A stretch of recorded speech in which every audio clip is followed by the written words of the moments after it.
Live from the Washington, D.C. area, it's the Inside Scoop. All the news that our viewers want to know. Now, here's the host. Welcome to Inside Scoop. I'm your host, Catherine Reed, and tonight we're talking with Dale Brumfield. He is the author of the book, Closing the Slaughterhouse, the inside story of death penalty abolition in Virginia. Thank you so much, Dale, for being here. Catherine, it's a pleasure to be back. Thanks. So we have spoken on many other occasions about your work for Virginians Virginians for Alternatives to the Death Penalty, VADP, right, which is now like in hibernation. Right. We talked about Railroaded, one of your other books. Virginia Penitentiary is yet another book. You've written 12, not all on this subject. Right. But Railroaded is one we talked about in 2020, and you followed it up with Closing the Slaughterhouse, which is about both the history of capital punishment in Virginia and also its closure. Yeah, there's two trajectories to the book. Part one is titled Death, subtitled Death, because it talks about, the first half of the book just talks about how the death penalty came into being in Virginia, and then follows how Virginians learned how to do it faster and more efficiently than any other state. Then the second part of the book is subtitled Life. It's about how a group of people over about a 50-year period slowly dismantled that mechanism of death and was able to end it in 2021 then. It is a fascinating book. And you open the book with a case I'd never heard before. And does it pack a punch? Tom Wansley. How have I not heard about this case? Nobody's ever heard of Thomas Wansley, and they need to know about Thomas Wansley and what he endured. Tom was a 16-year-old African-American man in Lynchburg, Virginia in 1960. And he was at work one day when two policemen came and arrested him for two rapes, raping two white women.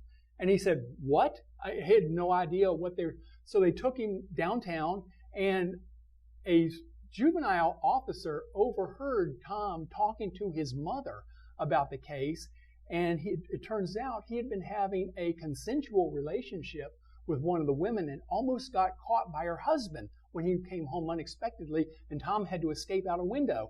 And the woman tried to rekindle the relationship later, and Tom refused to do it. And she said, "Well, I'm going to name you as one of the rapists if you don't rekindle this relationship."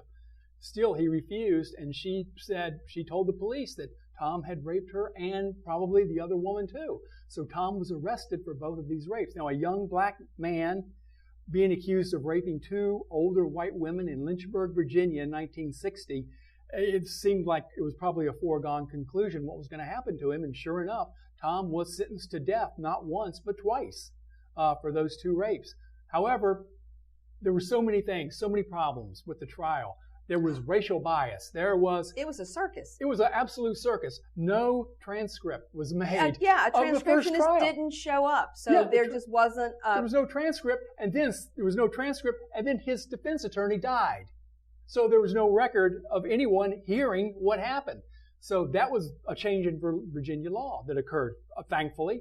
But he had total about 5 or 6 trials. It was crazy. It was absolutely insane, and he managed to dodge the death penalty, though. Finally, Judge Robert Marriage Jr. in federal court, removed the death sentence, but he still had to go to the penitentiary. He wound up serving overall, over 10 years for these two rapes. He was eventually exonerated of both, but Virginia's system is so cumbersome and so complex, especially at that time, that it took years for them to clear his name and for him to finally get released from prison. So his case stood out to me because this wasn't a case of racial bias and injustice against a young black man in 1900. This happened in 1960. This is my generation, our generation, where this happened. And I thought that was the perfect kickoff for the book. Just show that this is not an old problem. This is still a new problem. And it just illustrated, it really set the stage, I felt, to set up how the death penalty took off in Virginia then. Well, it was. It's a great opening for the book. I think the fact that they're stereotypically, and I am quoted in your book too, as talking about the Klansman and Birth of a Nation, and the fact that trope of black men raping white women has been set in our culture since the moment that book, that play, and that movie came out. That there's a threat against white women by black men, period. So there's this onus on the fact that if a white woman makes accusations, then automatically there is guilt. What's interesting to me about the timing of this is the hearing of the Emmett Till case. Yes. And the fact that the woman who accused Tom Wansley, who was a Japanese American, right, ended up going all the way back to Japan, where she was not extradited, where she refused to give any statement in his case, in his defense. And to me, it's like the Emmett Till case. It's kind of like a woman makes an accusation. In that case, Emmett Till was beaten to death. Right. In this case, a man was almost executed, and yet there's no justice for the accusers. You know, it's kind of telling that that this woman, she first went to Hawaii, and then they tracked her down in Hawaii. Then she went all the way back to Japan, and she would not speak up, and she wasn't willing to save Tom Wansley's life. Exactly. That's what it came down to. It is exactly like the Emmett Till case. So I found that very egregious. You know, Anne Braden wrote about that in her letter to Southern white women, which I quote from in there, which she's saying, look, as white women, it's a strong statement to make. She's saying we are contributing to this, 100%, to these black men being lynched and executed because of our refusals to tell the truth, and our status as white women are giving us this protection and leading to the deaths of these black men. So it's a very strong thing to have, but there's a lot of truth in what Anne was writing in that very important piece that she did. So it's just a jaw-dropping story. And one of my friends, one of my Underground Press friends, Al Long, wrote me an email, and he said when it looked like the death penalty was about to fall in Virginia, he did a quick poll of some activists in the Hampton Roads area. He said not one of them had ever heard of Tom Wansley. So it's a story that I wanted to get out there. Everyone should know about what happened to Tom Wansley. Well, it's a great opening for the book because it just packs a punch. And the fact that it happened in the 1960s. And in the trial was a circus.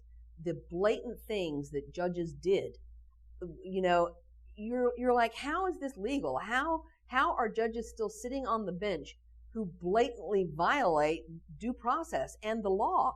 But, you know, as you said, that problem has not gone away. No. Not at all. It is not. One of the things that I found particularly striking about the judge, Ray Cundiff, in the Tom Wansley case was when Bill Kunstler, the well-known attorney, had come down to take over the appeals process for Mr. Wansley, and Kunstler had asked the judge to release Wansley on bail. And the judge said, if I release him on bail, it would be a danger to every white woman in Virginia. What? That's a judge saying that from the bench? Yeah. Are you serious? And the whole McCarthyism and the accusing Kunstler of being a communist. I mean, just unbelievable things. And I have to say, too, the mainstream press, the mainstream media was so complicit in all of this as well in two ways. First of all, they sensationalized it. They reported things and made sensational headlines that meant you couldn't get a fair trial in Lynchburg, and the judge refused numerous times to move the trial to another location. They cited headlines, stories, opinion pieces, all of this, and the judge absolutely refused to move the venue. So, yeah, it was just, I don't know how Wansley kept sane during that period. Me either. And for all the mainstream coverage, and yet it just poof, disappears from history, and none of us have ever heard of it. One thing to keep in mind, too, the editor of the Lynchburg paper at the time, Carter Glass III, his grandfather had been the architect of the 1902 Virginia Constitution, which sought to eliminate African Americans from voting. From voting. They were segregationists. Yeah, that Constitution, as you may recall, caused black voting to drop 90% between 1867 and 1902. Yep. So they were direct descendants of that very type of racial animosity. And I think this is one of the things when you make arguments about why history matters and why teaching the truth and teaching a full history matters, is that people don't understand how we got here if they don't understand what happened in 1902 or what happened in 1960. We absolutely have to understand how we got here and why people think the way they do, why we have stereotypes and tropes and people have unconscious bias. Where did that come from? Well, it came from many places, and that's why it's important to study this. That's why children need to be taught history in a truthful way, right, so they can understand how we got here. But I don't want to deviate too much from the point of our interview, which is about the book. So you start with the Thomas Wansley case, and then you go into the history of executions in Virginia, which is long, painful, and we have executed more people in the Commonwealth of Virginia than any other state in the United States. And I think a lot of people have no idea. No, they don't. It's an absolutely brutal history, and it's like executed inmates, executed people in Virginia they're the lowest rung of the social order, because once they're gone, they're gone. They're erased from history. Nobody wants to talk about it. Even family members tend to. They drift away from the minds of family members. But what we need to know about Virginia between 1608 and 2021 executed 1,390 people. That is more than the state of Texas. We got a 200-year head start on the state of Texas. We executed our first person in 1608, 1 year after the founding of Jamestown.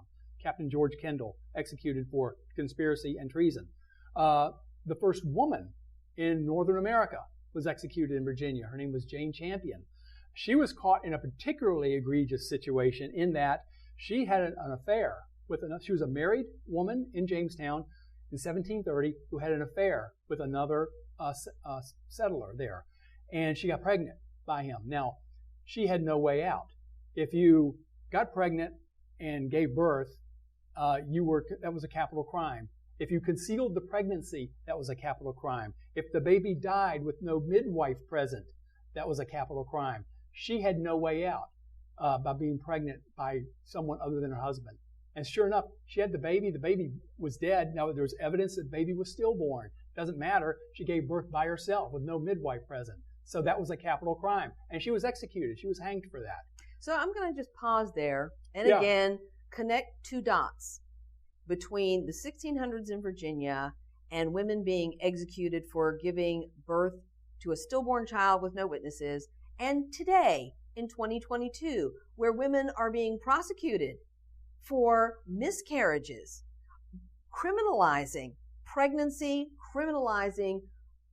I mean, can you imagine how little has changed between this woman being executed in the 1600s and what is happening to women in the United States of America in 2020? It is appalling. 400 years and we've gone nowhere. Nowhere. And so, or we're going backwards even. So, the stories today are absolutely horrific. And the story of Jane Champion and most of the white women executed in colonial Virginia were executed for crimes against children. Either the child died, they had an illegitimate pregnancy, or one of those things. So the bulk of the white women were, and Virginia executed more women than any other state by far. Virginia executed 94 women, and Massachusetts is runner-up with 40 executed, and almost all of them were for witchcraft. Virginia did not execute a single woman for witchcraft. They were almost always for crimes against children. We executed more juveniles between the ages of 11 and 17, although Georgia may have beaten us on that act, but many ages were never recorded. But Virginia executed an 11-year-old girl, a slave named Rebecca, for supposedly murdering a 4-year-old, even though many felt that the death of the child was an accident. Still, they hung this little girl by the neck, and they had, because of her, she was so light, she weighed 45 pounds, an 11-year-old, they had to attach weights to her ankles to ensure that her neck would break when they dropped the trap. And how do you witness something like that? That's the legacy of capital punishment. That is the legacy of these young children, 12-year-olds. Virginia executed 2 or 3 12-year-olds, 13-year-olds. Tom Wansley was 16 years old and almost executed. So that's a horrific legacy. One other thing, too, that we need to know about Virginia is the executions of slaves. Virginia executed 736 slaves, more or less. That accounts for 87% of all slave executions nationwide. So we had slaves in Virginia. There were 66 death penalty eligible crimes that a slave could commit that could get them hanged. So we had far more crimes the slaves could be. We had a huge slave population anyway here in Virginia. And plus, we were just willing to willy-nilly execute. Here's the downside, though. Taxpayers had to pay a price when a slave was executed, because if a slave was executed, the locality who performed the execution had to pay a price to the owner of the slave for taking away their property. Right. So a price had to be ascertained for the slave based on their age, their future work experience, their sex, and some other things. The average price for a slave paid to the owner during execution was about $340. So it's pretty crazy. Taxpayers had to pony that up. Right. And pay it. That's where the best records of slave executions are, in compensation. Auditing records of counties. Each Virginia county has its own record. Sheriffs were very sloppy about recording executions, but county treasurers were quite scrupulous about money that had to be paid out to slave owners. So that's where all of the best records about slave executions in Virginia are held, in county auditor and treasury records. And I'm just going to point out, too, for our viewers, that your book, Railroaded, is the first 100 executions in the state's electric chair. Right. And you did those in chronological order on what available information you had. So to fill in the gaps that are not in this book, Closing the Slaughterhouse, Railroaded is another good picture into who these people were, what the stories were, what the evidence were. And there was not a lot of evidence in many of the cases. So people who really want to understand how Virginia created this culture of execution, Railroaded is an excellent book. Thank you. To just look at that. One eye-opening aspect of Railroaded is that I chronicle 100 executions between 1908 and 1920. 87 were black. 86 black men, 1 black woman.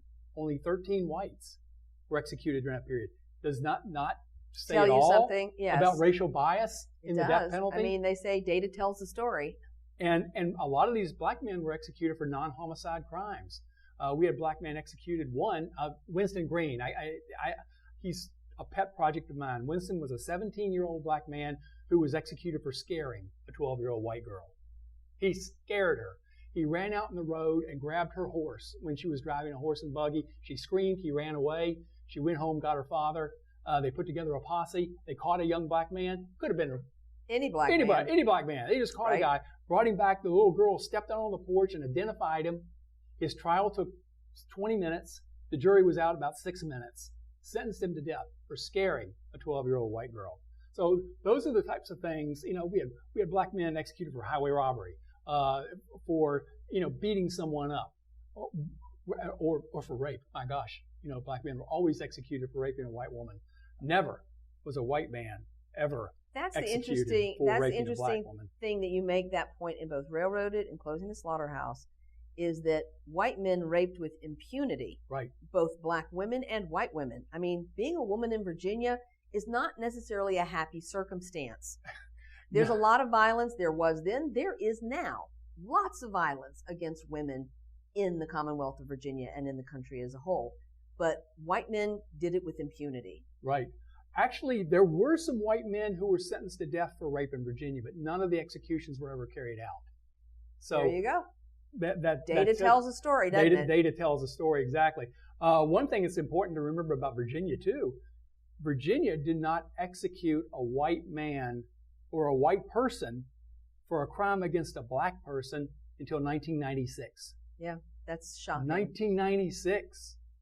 That's unbelievable. A white man, he killed a black woman who worked as a cafeteria worker in a school. He was the first white person executed for a crime against a black.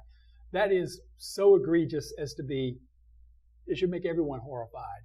One thing I want to point out, too, one section of the book we talk about the Martinsville 7 case, which is important because Governor Northam pardoned the Martinsville 7, all 7 of them, right before he left posthumously.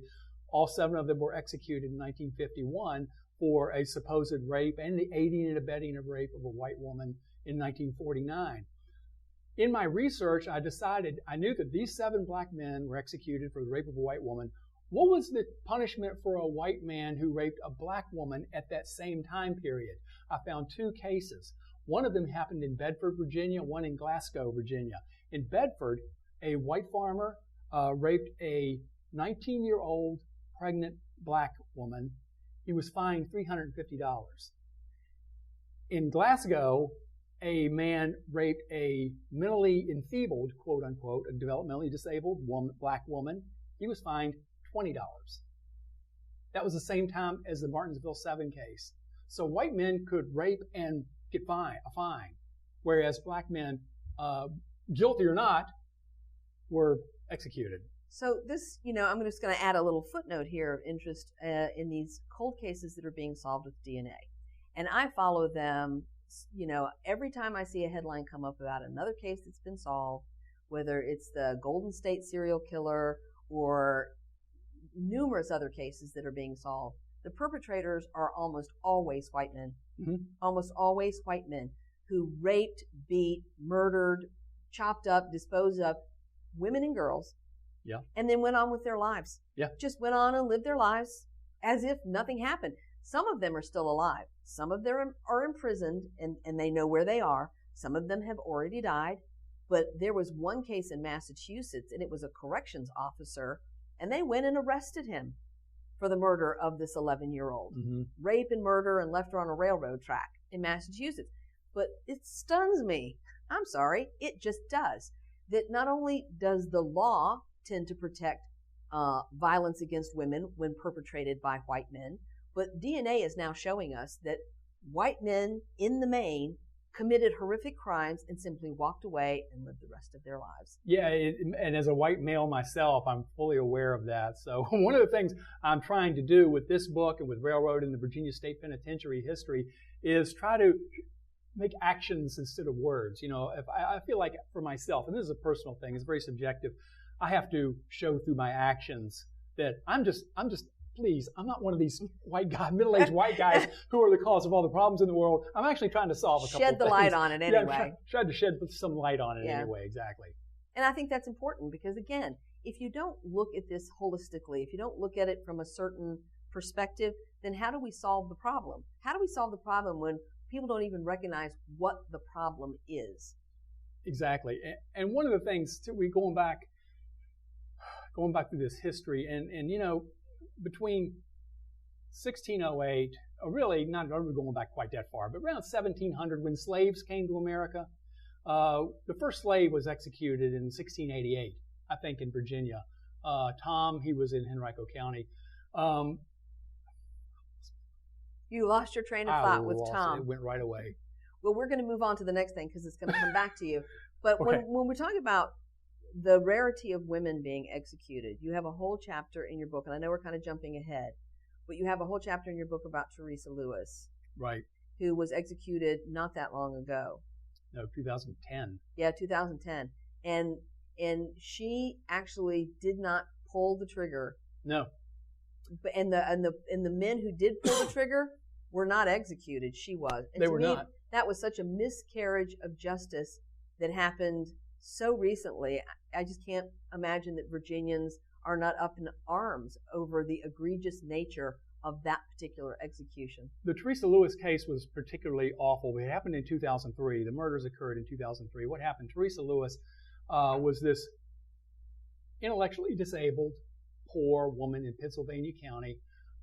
Most likely she was abused by her husband. But she met these two guys who entered into a situation where they offered to kill her husband and stepson in exchange for about $350,000 in insurance money. Now, one of the trigger men, a guy named Matthew Schallenberger, his goal in life was to go to New York City and become a hitman for the drug gangs. That was his job aspiration, to become a hitman. And he said in a letter, he goes, why should I go to New York and get paid $200 for this job when I can kill these two people here in Virginia and get $350,000 in insurance money out of it? He goes, I'd be foolish not to do it. So Teresa allegedly hired him and another guy, to come in the middle of the night in their trailer in Pennsylvania and shoot them both dead, which they did. They both came in. Her husband and son-in-law or stepson were shot dead. And then she got caught. They all got caught. And Teresa went to trial, and she pled guilty. hoping, her defense attorney thought that if she pleads guilty, that she will get a lesser sentence than execution. Even go to prison for life. And Teresa said, I deserve something, because I was in on this. But that didn't happen. What happened was Teresa pled guilty to about 7 felonies, and meanwhile, the 2 trigger men turned on each other, and surprise, surprise, and one of them got sentenced to life in prison. Well, the judge then decided, and the prosecution decided, well, let's just send the other one to prison, because it wouldn't be fair to send one trigger man to prison and not the other. So they sent both the trigger man to prison. Meanwhile, Teresa got sentenced to death for being a murder for hire, which was a capital crime in Virginia. Still is, or still was. So Teresa goes to death row. Meanwhile, these 2 trigger men who actually killed the 2 guys are sitting in prison, and they are interviewed by attorneys, and they sign affidavits saying, Teresa never hired us. It was our idea. Teresa was too dumb to do anything. We decided we were going to kill for the insurance money. Teresa went along with it because of her disabilities. Right. But because of Virginia's 21-day rule, which said no new evidence could be introduced more than 21 days after conviction, none of it mattered. Those guys still sat in prison. Teresa was finally executed. Governor Bob McDonald refused to intervene, and Teresa was executed. And I will admit, she was the first white woman executed in Virginia since 1896. And I will say, working on that chapter left me with PTSD, because I could not believe what had happened in this particular case. And when you read it, you'll say the same thing. Why in the world did that happen the way it did? It is absolutely horrifying. It is horrifying. And, and this is one of the things that I hope that people will take away from the book, is the fact that we should all be more horrified than we have been. Right. So legislators have worked, and when we come back, we're going to take a break. When we come back from the break, I want to talk a little bit about the journey of VADP, because you were the field director there. But I want people to be horrified that the rest of us didn't think that this was an egregious miscarriage of justice, that it was cruel, that it was inhumane, that it served no purpose for our lives, for our community, for our commonwealth. It just served no purpose. And so I'm glad we had a discussion about this. I hope people will pick up the book and read it, because in order to understand the commitment of the people who actually got the death penalty abolished in Virginia, you have to understand the history of everything that came before. So we're going to go to a short break. Please join us after the break. You're watching Inside Scoop here on Channel 10, and I'm talking with Dale Brumfield.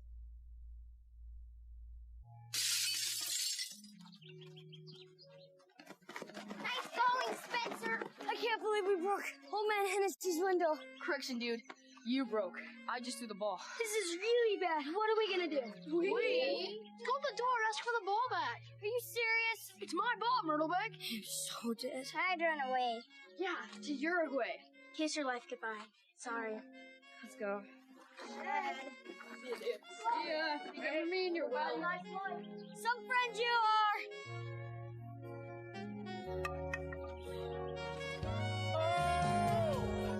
Keep smiling, keep shining.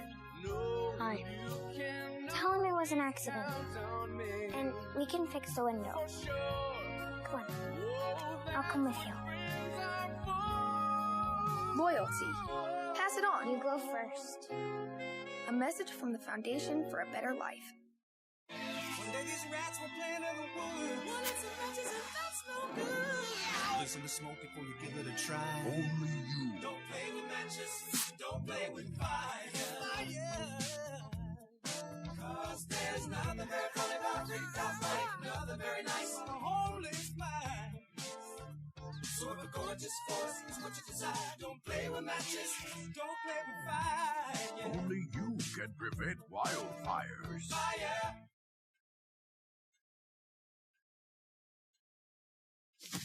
Awkward. I'm the awkward silence. You try to avoid me, then there I am again. But an awkward silence can be a great thing. Like Kelly here is about to demonstrate. You haven't really been yourself lately. Are you okay? Find out how you can help a friend with their mental health at seizetheawkward.org. We're back to the Inside Scoop. Here again, your host. Welcome back to Inside Scoop. I'm your host, Catherine Reed, and we're talking with Dale Brumfield. He has recently published a new book in his canon, and it's called Closing the Slaughterhouse, the inside story of death penalty abolition in Virginia. It was published in May of this year. Thank you so much, Dale, for being here. Your scholarship on issues around criminal justice, capital punishment, the penitentiary history in Virginia is exhaustive, and it's necessary, because I don't know anyone else who's doing the level of scholarship on this that you are. No, thank you. Yeah, no one is. It was really certainly is a niche subject. It's a niche subject, but so talk a little bit about how you came to join Virginians for Alternatives to the Death Penalty, because you were the field director for many years. Yes, Virginians for Alternatives to the Death Penalty, or VADP, has actually been around in one form or another since the late 1970s. When Governor Mills Godwin was inaugurated, one of the first things he said he was going to do was bring back the death penalty after a 4-year hiatus because of the Furman decision of the Supreme Court. So that was when the first iteration of VADP came out. It was just a small handful of volunteers who really didn't get much of an opportunity to do anything because executions did not restart in Virginia until 1982. So yet another iteration of VADP came around that time. So they've been coming and going for many years, but it wasn't until 1991 that Marie Deans called a group of people together to formally create a VADP. And originally it was called Virginians Against the Death Penalty, but they changed the name for Virginians for Alternatives because they felt like Virginians for Alternatives started a conversation. Okay, so people say, okay, what's your alternative? Right. And so, Henry Heller, the first director, said one day he called a legislator down at the state capitol and said, my name is Henry, I'm with Virginians Against the Death Penalty. And it occurred to him, I just shut off the conversation by saying that. So by changing the name, they're opening up a conversation. You look at many abolition groups around the country use the words alternative instead of against for that very reason. When I came on board with VADP in 2017, they had already set a goal at the time of abolishing the death penalty by either 2021 or 2022, somewhere in this time frame, which they nailed. But they did. What happened was VADP, we saw death row was declining very rapidly. When the death penalty was abolished in Virginia, we only had 2 on death row. That's down from a high of 55 in 1999. So we had really emptied death row out. Most of them had been executed, but a few had gotten their sentences changed over to life in prison. But we had an almost empty death row, and I have to credit, and not enough can be said about Virginia's capital defense offices. Ah, yes. In 2004, Virginia set up capital defense offices after they were warned by the Virginia Supreme Court to do something about indigent defense or we'll do it for you. So they set up these capital defense offices, 4 of them around the state, and they staffed them with Harvard and UVA educated lawyers. And all of a sudden, capital cases, the defense attorneys had as much clout as the prosecutors. It leveled the playing field. So with these very successful and very hardworking attorneys and mitigation experts and investigators working for the defense, forced many prosecutors to take the death penalty off the table in some of these cases. And they said, you know what, we're not going to pursue death, or if they did pursue it, they were going to get slammed, right? Because these people were that good. So with these, I think when they created capital defense, there were 250 capital cases brought. Only 1 resulted in an execution. 1 out of 250. That's a pretty good ratio. That was huge. So that emptied out death. We wouldn't have any more death sentences. Virginia hasn't had a death sentence since 2010. So we had gone 11 years without a death sentence even handed down because of the capital defense offices. So kudos to the capital defenders for the work they did. And they worked themselves right out of a job too, just like I did. Which is a good thing. Which is a good thing. I'm sure they're all happy about you want nonprofits to meet their goal and go out of business. So that's kind of what happened. So capital defense played a huge role in it especially when I was coming in. It was on the downhill side when I was coming in. One of the things I have to point out is the role of faith leaders. faith leaders have been in on abolishing the death penalty since the first day, since the 1970s. I interviewed many people, a lot of them women, who spoke in front of the General Assembly, who went down and spoke to the Courts of Justice Subcommittee. One woman told me that she knew they would never. She went in there and did her 3-minute talk and left, and every single one of them voted to keep the death penalty alive. So she said, yeah, it felt like, sometimes like they're spinning their wheels, but they kept doing it. They didn't give up. They just kept going and kept going.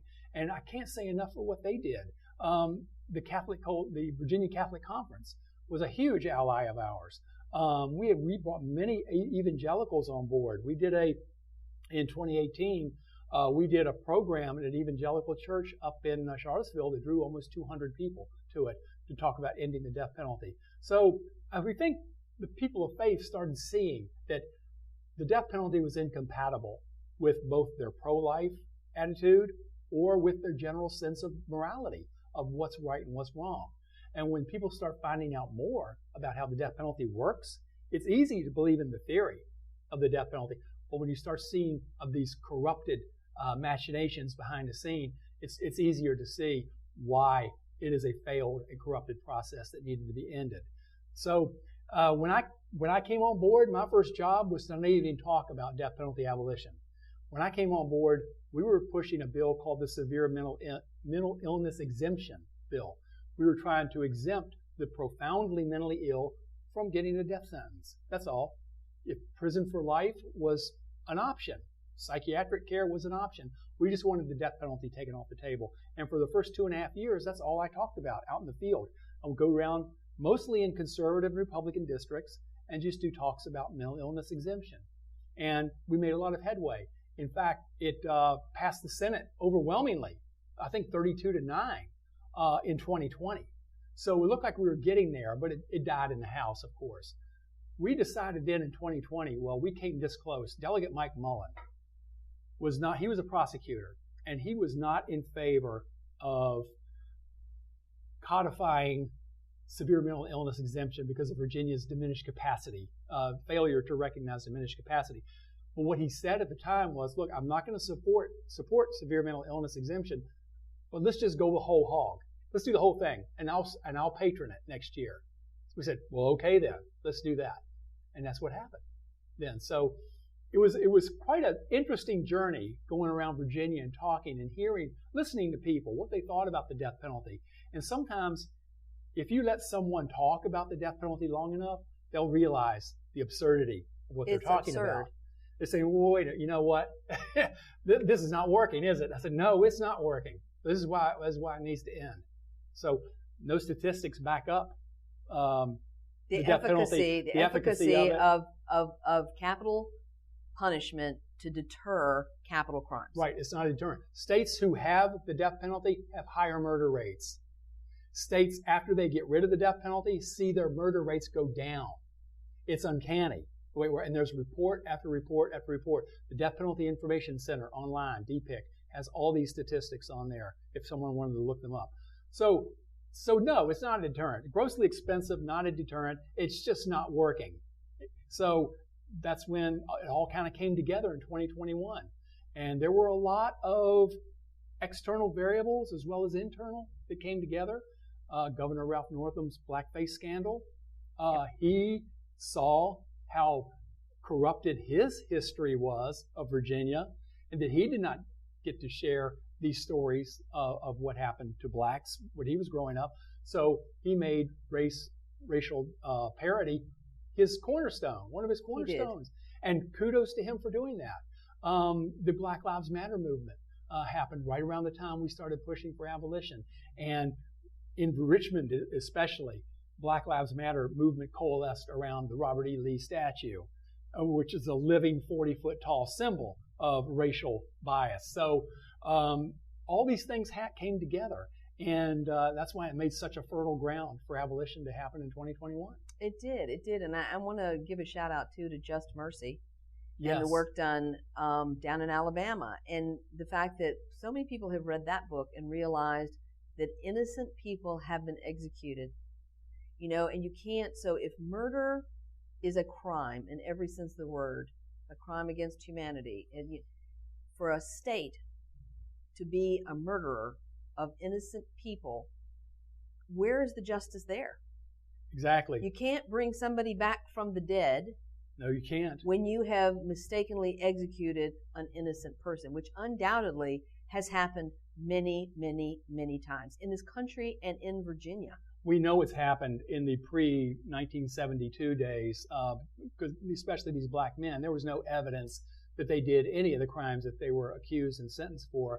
Now, I got asked the question a lot since 1976 when Virginia brought the death penalty back. Have we executed an innocent person? Well, we don't know for sure because of two things. Virginia did a very good job of making it impossible to ascertain if an innocent person had been executed. Number one, once someone is executed, or once they have exhaust their appeals even, all the evidence is incinerated. There's no more evidence. It's all gone. Talk about a state covering their tracks. That is it. And the 21-day rule. After 21 days, after conviction, no new evidence can be introduced.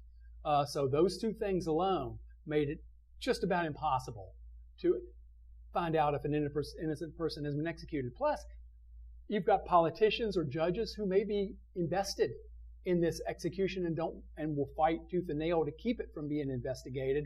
And no one wants to expend resources on trying to find out if you've executed an innocent person. We would rather use our resources to stop it from happening again. Absolutely. But and again, I'll give a shout out to the work of the Innocence Projects, yes, plural, because there are numerous state-based innocence projects that, you know, on a daily, weekly basis, especially with the use of DNA, every day are finding out that people have been wrongly convicted, wrongly incarcerated, some of them for 40 or 50 years for crimes they did not commit. Well, at least we didn't kill them. I mean, but you can't give back somebody 40 years of their life either. Albert Woodcox just died last week. He spent 43 years in solitary confinement in Louisiana's Angola prison. 43 years in solitary. And he was released. We have the man in Florida, the man and his nephew in Florida. He'd been on death row 40 years and found out he was completely innocent. And these Innocence Project inmates who are released, they're not released because, you know, out of the goodness of someone's heart. They're released because solid evidence has been located in states without the 21-day rule that has exonerated them. That they exonerated them. You know, and the whole thing with the Innocence Projects, too, is it's not just a matter of vacating the conviction. It is a matter of declaring people innocent. So not just that, well, we're going to vacate the conviction, so we're null and void the conviction for murder. It's not saying they didn't commit it. It's saying that they are vacating the decision or the conviction. These Innocence Projects are about exonerating people and declaring they are innocent. And getting their rights back. If they just vacate the conviction, the inmate, they still can't vote. They still have all this hanging over, this baggage, right? They get a criminal record hanging over them. Or if there was rape involved in their wrongful conviction, they still have to attend rape class, sexual offender classes and register as a sexual offender in their neighborhood. So it's very important. It's a good point that the Innocence Project is going the extra mile to actually get them their freedoms back and to prove and get them their innocence back. And so even though this should not be a partisan issue, the death penalty and capital convictions, the fact of the matter is you had both Republicans and Democrats who were on board with this project all along. They were, and it was gratifying. We knew that abolition had to be a bipartisan effort or it would never fly. If Republicans had the impression that this was a pointy-headed liberal initiative that was soft on crime, it would never fly. So we worked very hard. That's why I did so much work in Republican districts of Virginia. Yeah, it was a tough go sometimes, but I think I was really starting to crack through the walls in some of these places because, like I said, once people start hearing about the truth and how corrupted the process is, they started seeing, well, maybe this is something we should not be doing. So you're exactly right. But that said, I'm going to go one step further and talk about why elections matter. So in 2017, Democrats made tremendous gains in the House of Representatives. In the House of Delegates.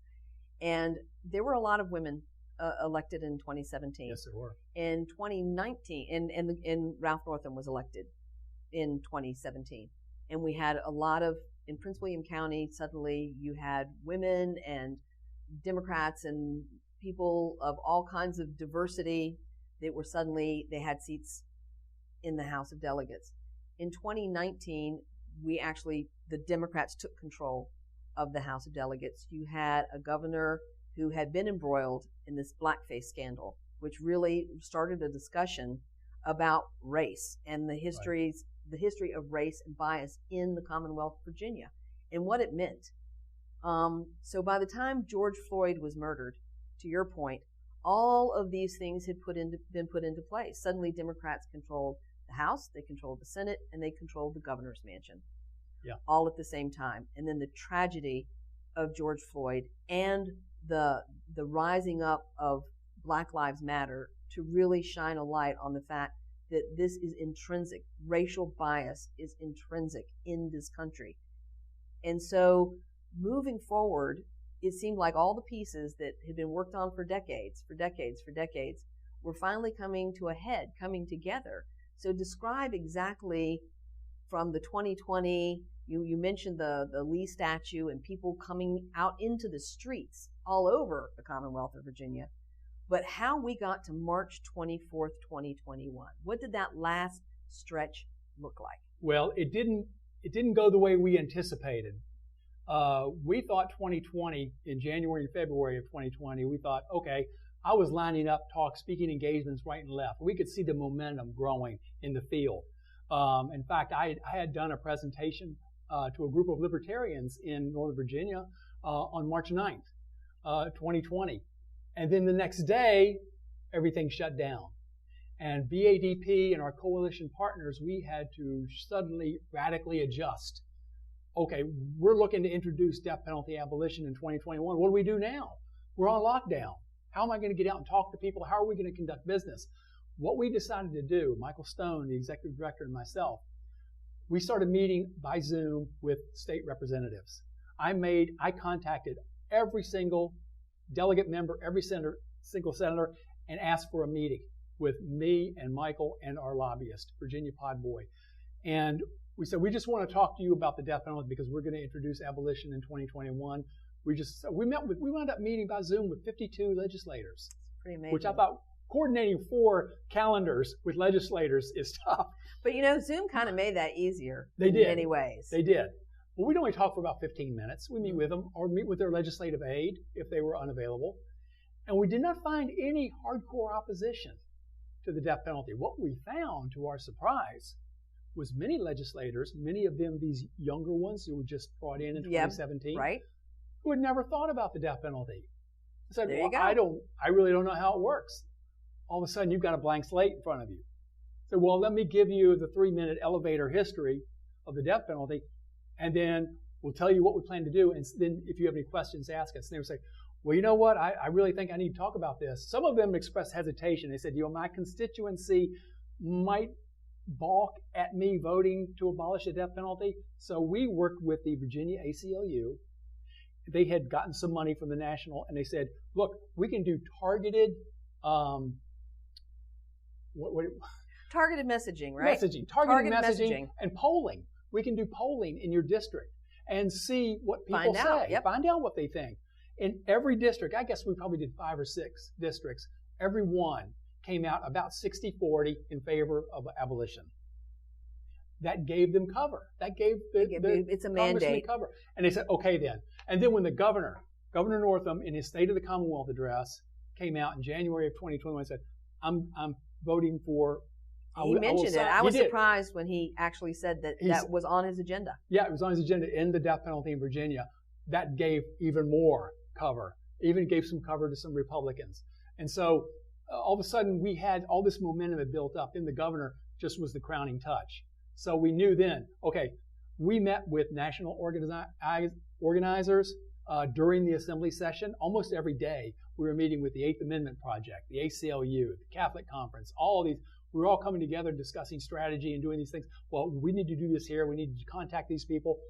We had a couple of senators and delegates up here in Northern Virginia who were a little wobbly on abolition. So I would contact their political action committee members and say, okay, here's what your senator said. You need to lean on them. And they did. They responded. the constituents responded. It's what I love about Northern Virginia. Constituents respond. We're very active They're here. political active. There's political action committees on every street corner up there in some neighborhoods. All I had to do was call them, and they did the rest. And once again, the elected representative knew I've got cover. And then you can vote this way. Nobody would contact them and say, I want to keep the death penalty. Right. Nobody was doing that. Everybody was calling them and saying, you need to get rid of the death penalty. So that was amazing. And we badly needed all of these Northern Virginia elected reps to be on our team. And all of them were. I think that's amazing. So how was the date chosen? March 24th, 2021 at Greenville Correctional Facility. Why that? What is the significance of that location? Was there a significance to that day? The significance, there may have been a significance of the day, Catherine. Maybe you know better than I do. I don't know. I don't know why it was picked. But I know why Greensville Correctional was picked, because that's where the electric chair and the lethal injection gurney, our death chamber, had been at Greensville Correctional in Jarrett, Virginia since 1991. And so Governor Northam came down there. He took a tour of the death chamber, and he was kind of a little bit rattled. Yeah, He'd never been in there before. And so, seeing that medieval electric chair, and it was medieval. It dates to 1908, for crying out loud.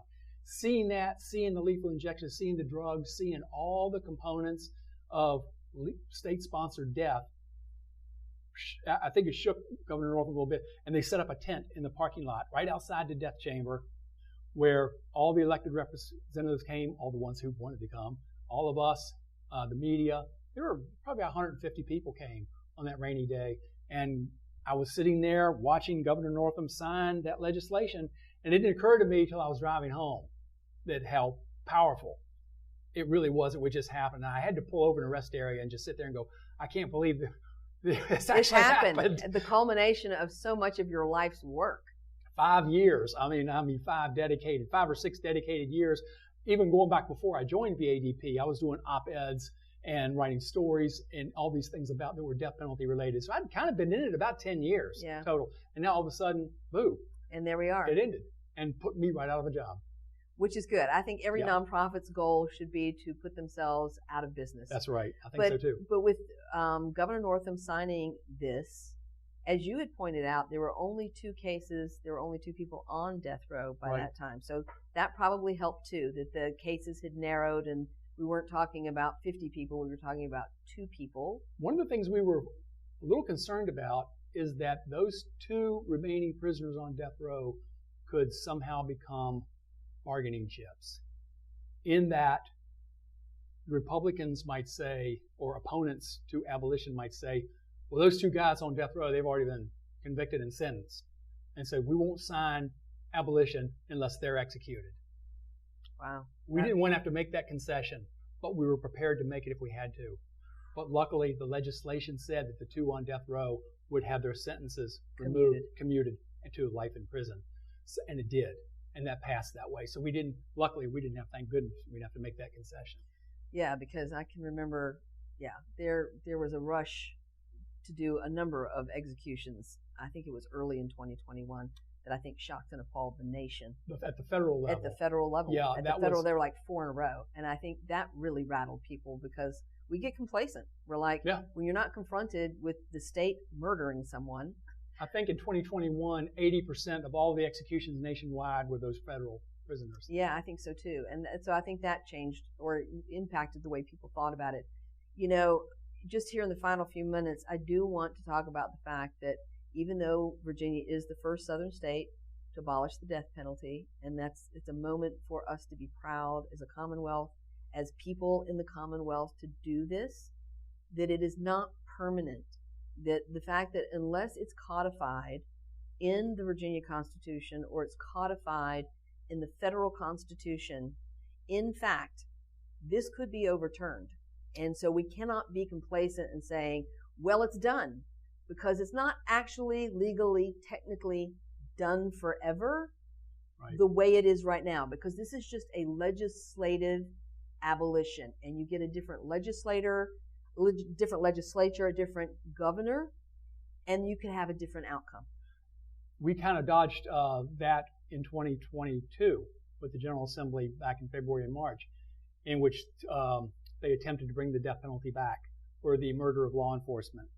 Now, I don't think it was thought through very well because Governor Northam disassembled the execution chamber. He donated the electric chair and lethal injection gurney. He got rid of all the drugs. Everything's been gone. The Capitol Defense Office has been disbanded. It would cost millions of dollars to bring the death penalty back. And I'm not so sure the legislature just has the stomach for that kind of outlay of resources when they could be used for so many other much better purposes. But still, in 2021, they tried to bring it back. Luckily, it did not, in the Senate, it did not pass courts of justice vote, and it didn't even get heard in courts of justice in the House. So it went nowhere. But the timing couldn't have been worse because, you know, those two bills dropped 2 days after the murder of 2 law enforcement officers at Bridgewater University. Oh, I remember that. Yep. And we thought this timing is awful. And we were really worried. So we were working very hard those couple of days with our constituents, with legislators, with our lobbyists, and with the national organizers to make sure that these new death penalty bills didn't go anywhere. And they didn't. Now, in the ADP is in hibernation mode. I'm not involved with them anymore, but the board is still together, and they have an administrator. Michael is working as administrator, and they're just going to keep an eye on things in 2023, and then 2024 is the 1 year we're kind of concerned about. I think VADP thinks if we can get past 2024 without bringing it back, then we're probably in the clear. It'll be too far in the rearview mirror. Gosh, you know, from your lips to God's ears, I would hope so, but you can't take anything for granted. No, like I said, you know, going back to the 1600 execution of that Jane Champion, just when you think centuries later you've made progress, it's like, oops, no, sorry, just kidding on that. So I hope, for all our sakes, that this is in the rearview mirror, and I hope that something's done at the federal level, as it once was, and that states are not left to decide this on their own, because there are plenty of southern states that are not focused on eliminating capital punishment where they are. Well, in Virginia, it would be great to get it in the Constitution. The Constitution is tricky because you've got to pass the General Assembly once and then have an election and then pass it again, and then a ballot initiative. I know, right? So that's a little history in how we make laws in Virginia. That's how we make laws. That's how our Constitution is put together. I want to thank you, Dale, for shedding light on this through your book. I highly recommend the book to everybody. Thank you. I would also recommend Dale other books. DaleBrumfield.net is where you can find a list of all 12. Is it 12 of your books? I think 9 or 10 are in print still. Well, there you go. So, you know, Dale is prolific. He has written on a lot of different subjects, but this one, it completes a trilogy. And I think if you are interested in the history of capital punishment, our penitentiary system, and our criminal justice system, this is the book for you.